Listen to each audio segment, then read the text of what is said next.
For 3 years I thought I was losing my mind.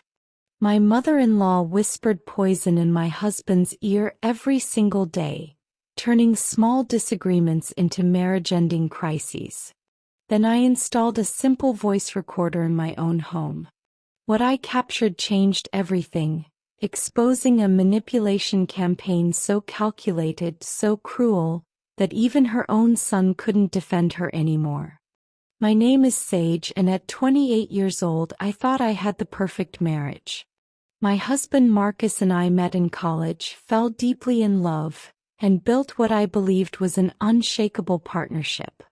We bought our first home together, adopted a rescue dog named Echo, and talked about starting a family. Everything seemed golden until Marcus's mother, Patricia, moved to our city 2 years ago. She claimed she wanted to be closer to her only son after retiring from her corporate job. What I didn't realize was that she had a very different agenda, removing me from her son's life entirely, using techniques so subtle and insidious that I spent years doubting my own sanity before I finally understood what was happening. Patricia seemed charming at first. She arrived with expensive gifts, offered to help us decorate our home, and talked constantly about how thrilled she was that Marcus had found someone who made him happy. During our first few dinners together, she asked thoughtful questions about my career as a marketing consultant, complimented my cooking, and shared stories about Marcus's childhood that made us all laugh until our sides hurt. The problems started so gradually that I barely noticed them at first. Patricia began dropping by our house unannounced, always at strategic times. She would arrive just as I was leaving for important client meetings, forcing me to either be rude or spend 20 minutes chatting when I desperately needed to leave. She started showing up on Friday evenings, the one night Marcus and I had designated as our date night, bringing elaborate homemade meals that made my simple dinner plans seem inadequate by comparison. Marcus never seemed to notice these patterns. When I mentioned feeling uncomfortable with the surprise visits, he accused me of being ungrateful toward his mother's generosity. When I suggested we needed boundaries around our date nights, he said I was being controlling and preventing him from spending time with his family. Patricia had positioned herself as the victim in every scenario, and Marcus couldn't see past his lifelong habit of defending his mother. The manipulation became more sophisticated over time. Patricia began making comments that seemed innocent on the surface but carried deeper implications. She would mention how much Marcus's father had loved home-cooked meals every night, then glance meaningfully at our takeout containers. She talked about how important it was for wives to prioritize their husbands' needs above their careers, then ask pointed questions about my frequent business trips. She reminisced about Marcus's ex-girlfriend from high school, emphasizing how domestic and family-oriented that woman had been before conveniently mentioning that she had recently divorced and moved back to town. I tried talking to Marcus about these patterns, but Patricia had laid her groundwork too effectively. Every conversation turned into an argument where Marcus defended his mother's intentions while accusing me of being paranoid, jealous, or hostile toward his family. He started questioning my interpretations of innocent comments, suggesting I was projecting my own insecurities onto his mother's well-meaning advice. The gaslighting was so consistent and so effective that I began wondering if I really was imagining problems that didn't exist. The situation escalated dramatically after Marcus received a promotion that required longer hours at his law firm. Patricia immediately volunteered to help around our house, offering to do laundry, grocery shopping, and meal preparation while I was managing my demanding work schedule. Marcus thought this arrangement was perfect, completely missing how it gave his mother unlimited access to our home and our private lives while positioning her as the ideal domestic partner he apparently wished I could be.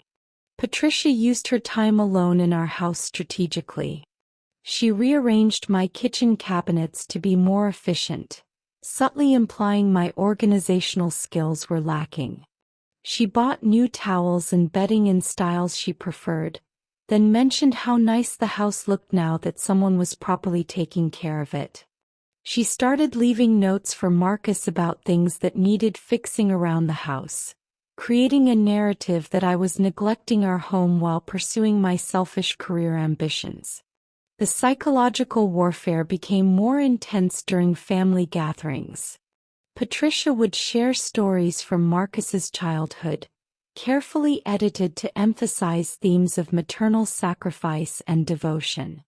She talked about how she had given up her own career ambitions to focus entirely on raising Marcus, how she had always put his needs first, how she had made countless sacrifices to ensure he had every opportunity. The implicit comparison to my career-focused lifestyle was impossible to miss, and Marcus started making comments about whether I would be willing to make similar sacrifices when we had children. I felt increasingly isolated and crazy. My friends told me Patricia sounded toxic, but Marcus's friends thought she was a devoted mother who was being unfairly vilified by an ungrateful daughter-in-law. My therapist suggested the dynamics were unhealthy, but couples counseling sessions became battlegrounds where Marcus defended his mother while the therapist tried desperately to maintain neutrality. I was trapped in a situation where my reality was constantly being questioned, my feelings were being invalidated, and my marriage was deteriorating under the weight of Patricia's relentless campaign. The breaking point approached when Patricia started making comments about our marriage directly to Marcus when I wasn't present. I only learned about these conversations through fragments Marcus would mention during our increasingly frequent arguments. She had apparently expressed concerns about my commitment to our relationship.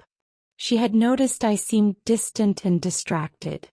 She worried that my career ambitions might be incompatible with family life. She had heard from mutual acquaintances that I had been seen having coffee with a male colleague, which she found troubling given how much time I was spending away from home. Every single one of these concerns was either completely fabricated or wildly distorted, but Marcus was beginning to believe his mother's narrative. He started questioning where I was going and who I was meeting. He made passive-aggressive comments about my work schedule. He suggested I was prioritizing my career over our marriage in ways that concerned him. Patricia had successfully planted seeds of doubt that were growing into full-blown mistrust. The situation reached a crisis point during a family dinner at Patricia's apartment. She had invited Marcus's childhood friends and their wives, creating a social situation designed to highlight my inadequacies.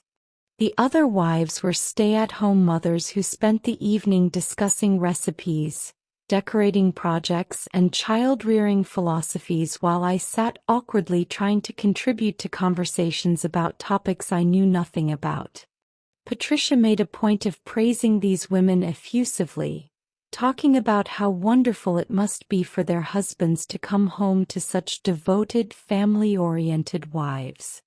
Later that night, Marcus exploded at me in the car ride home. He accused me of being cold and dismissive toward his mother's friends.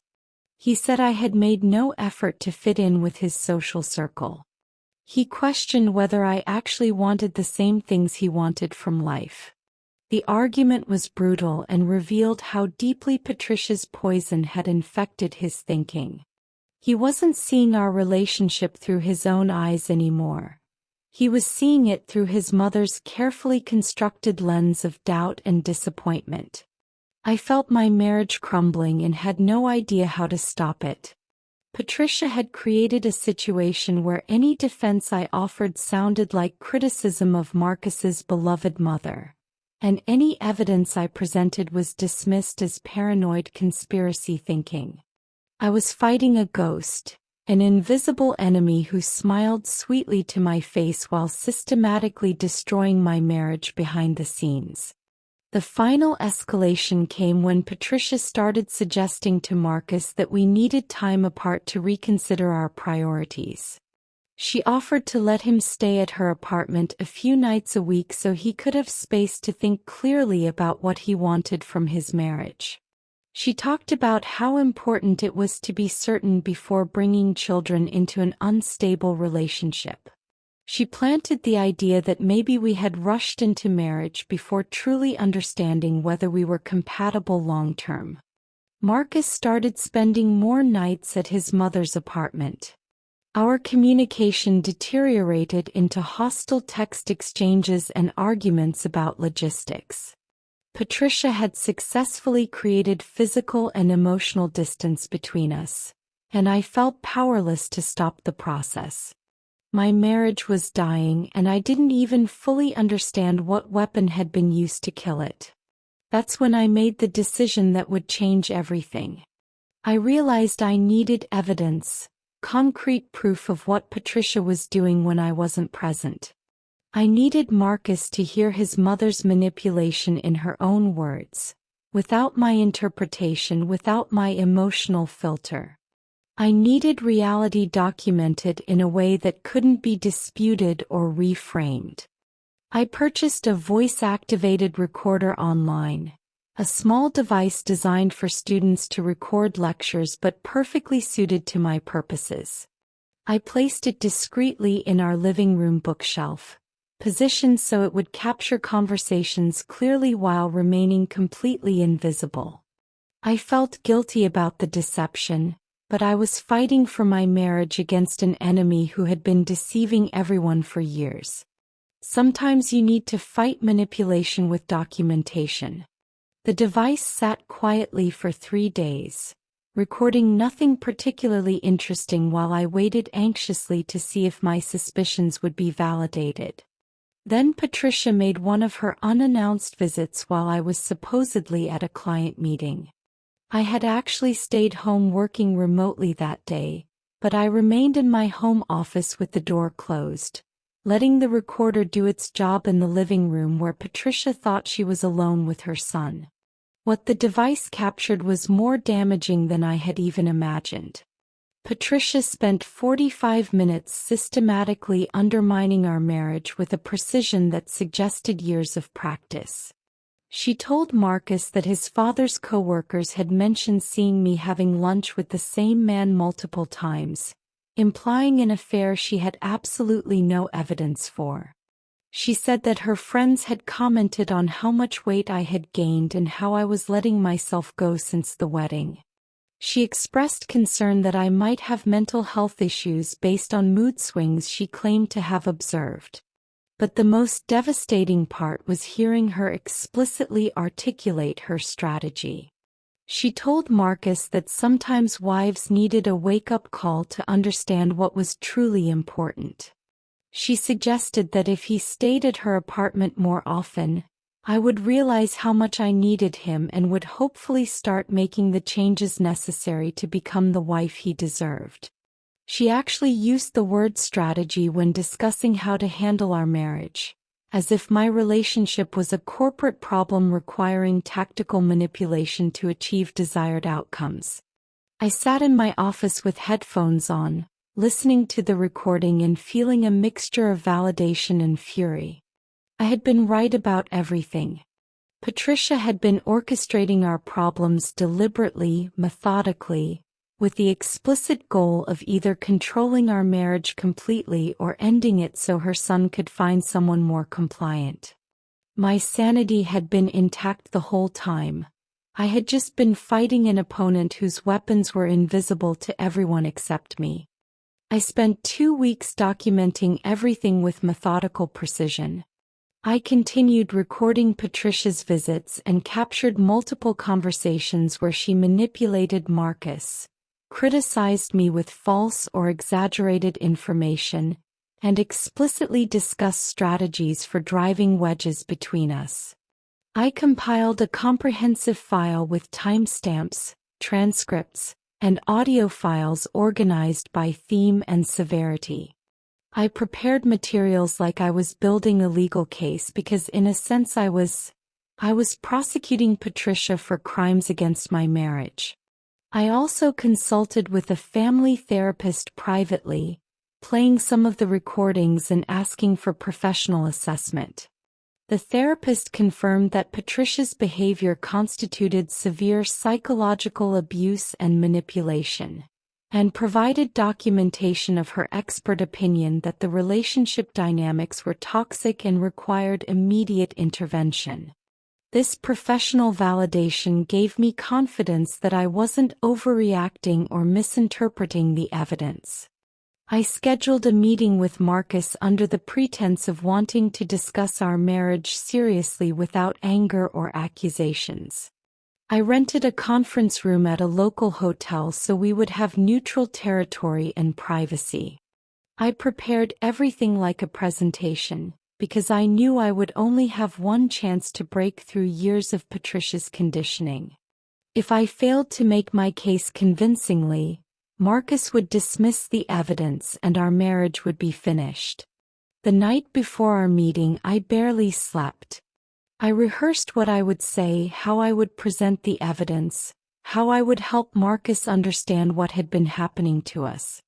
I felt nervous but also relieved that the truth would finally be revealed in a way that couldn't be denied or reframed. Patricia's greatest weapon had been invisibility. Once her manipulation was documented and exposed, her power would evaporate. Marcus arrived at the hotel conference room looking suspicious and defensive. He clearly expected another emotional argument about his mother, and I could see him mentally preparing his usual defenses.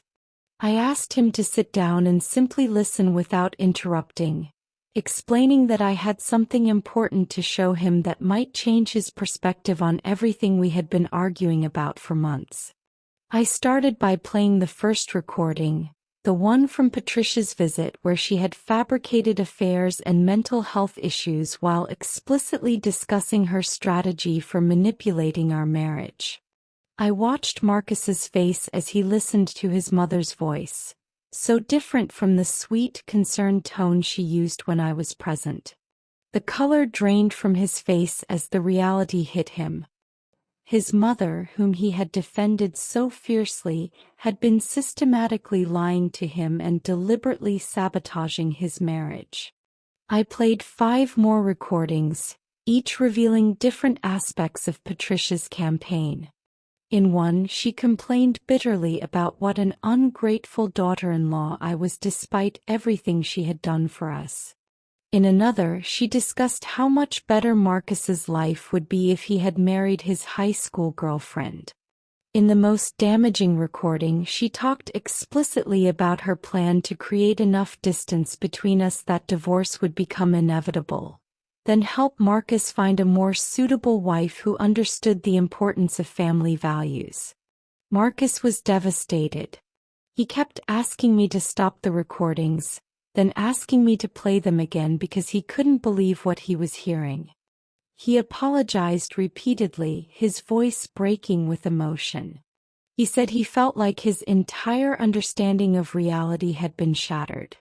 The mother he had trusted and defended his entire life had betrayed him in the most fundamental way possible by deliberately destroying the marriage he valued most. I then showed him the documentation I had compiled. Instances where Patricia's stories contradicted objective reality, times when she had lied about what I supposedly said or did, patterns of manipulation that had been invisible when examined individually but became undeniable when viewed collectively. I showed him the family therapist's assessment, confirming that Patricia's behavior constituted psychological abuse and that Marcus himself had been a victim of her manipulation techniques. Marcus spent almost an hour processing everything, asking questions, reviewing evidence, and slowly reconstructing his understanding of the past 2 years. He realized that almost every major argument we'd had originated from something his mother had said or implied. He recognized patterns he had never seen before, manipulation techniques that had been invisible because they exploited his blind spot around his mother's intentions. He felt angry, betrayed, and profoundly sad about what this revelation meant for his family relationships. The conversation shifted to what comes next. Marcus wanted to confront his mother immediately, but I suggested we needed a clear strategy.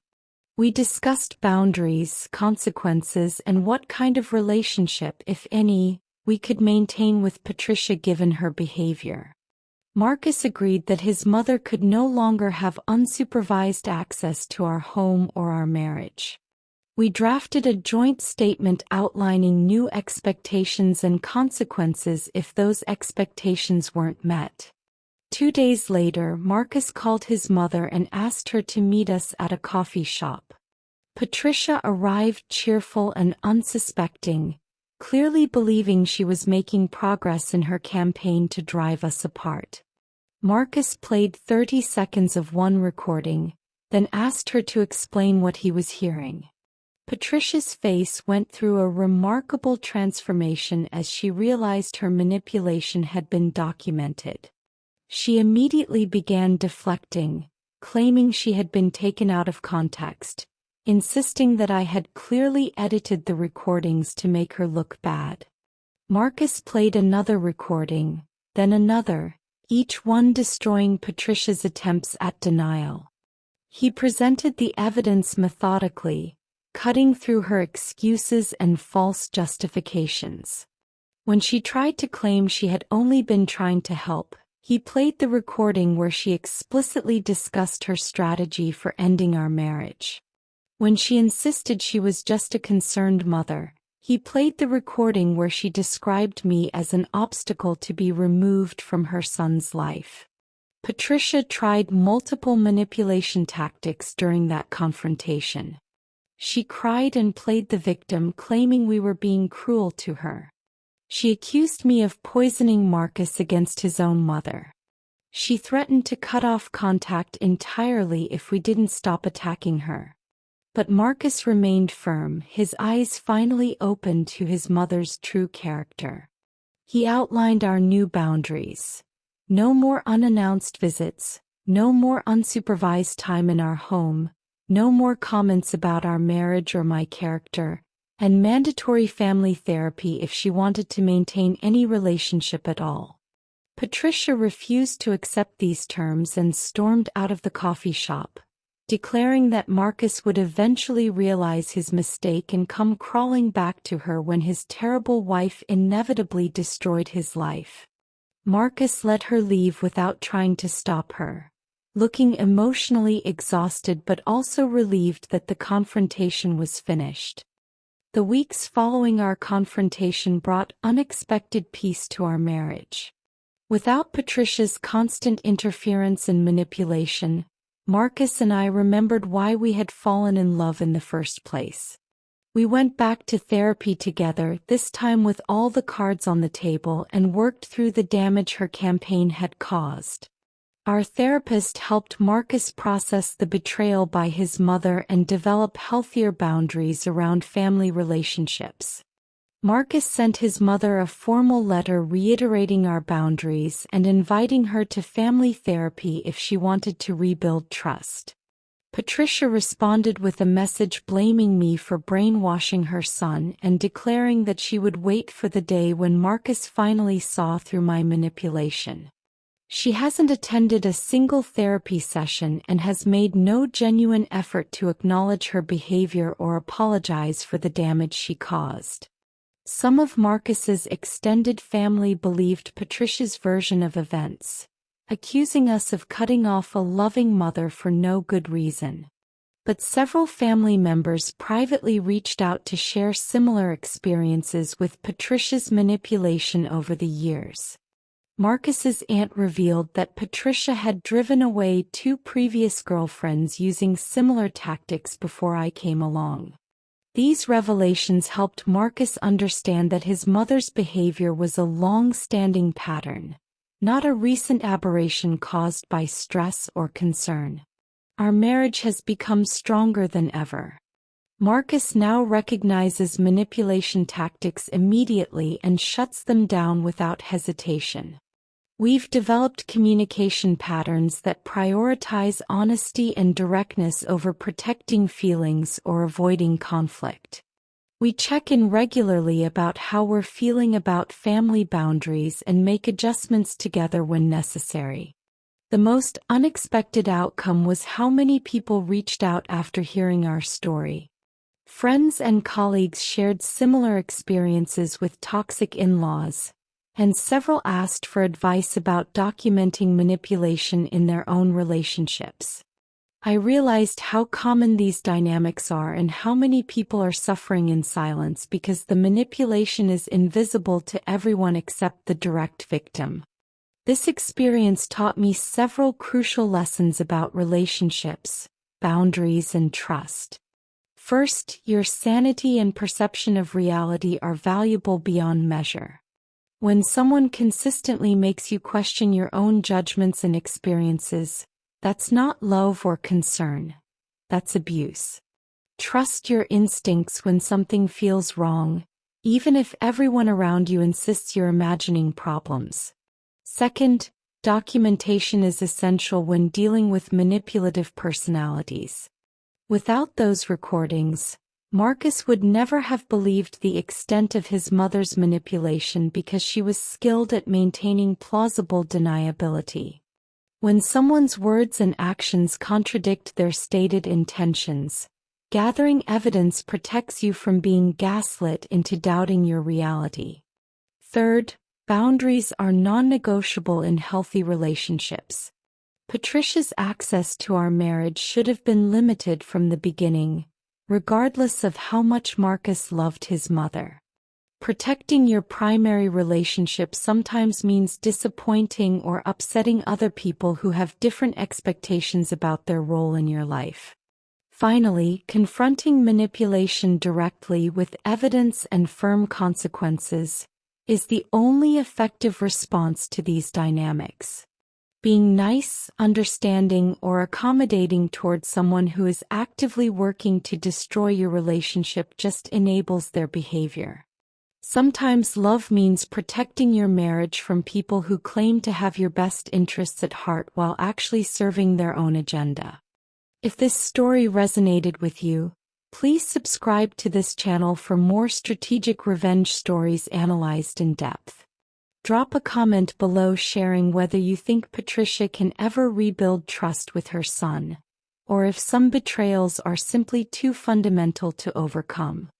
Your engagement helps this channel grow and allows me to share more stories about justice, boundaries, and standing up for yourself when family dynamics turn toxic.